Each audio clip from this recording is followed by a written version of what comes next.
The campaign began at the first Women's Rights Convention, which was held in 1848 in Seneca Falls, New York.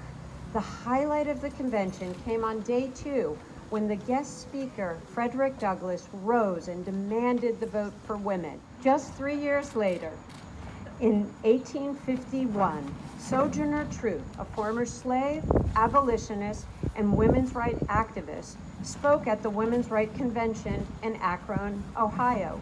Her "Ain't I a Woman" speech became legend. Both black and white women's clubs formed over the next decades and continued to push for voting rights. "Lifting as we climb" was the motto of the National Federation of Colored Women's Clubs, founded in 1896. New Jersey's own Alice Paul, born in Mount Laurel, went to England to study sociology and became active in the British women's suffrage movement. Once back in America, she energized the suffragette movement here.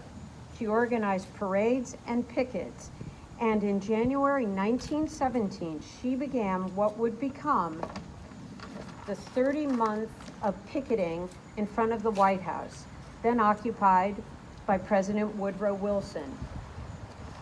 Paul and her pickets were the first political activists to demonstrate at the White House. The picketers were known as the Silent Sentinels. Among them were 2 Morris County women, Allison Hopkins and Juliet Thurlbutt. Allison Hopkins' picket sign read, "Mr. President, how long must women wait for liberty?" The women at That's right. The women at the gates faced verbal and physical attacks from spectators.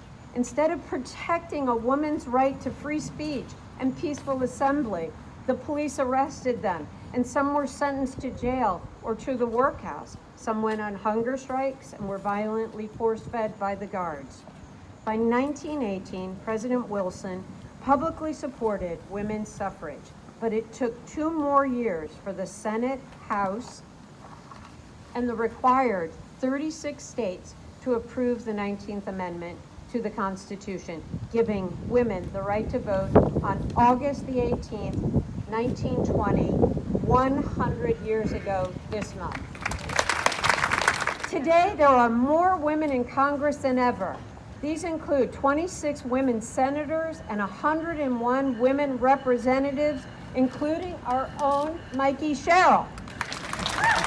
And women now go to the polls and vote at a higher percentage than men. In fact, in the 2016 presidential election, 10 million more women voted than men. Fighting for the vote for 70 years was just the beginning. Full participation by women at every level of government is here and here to stay.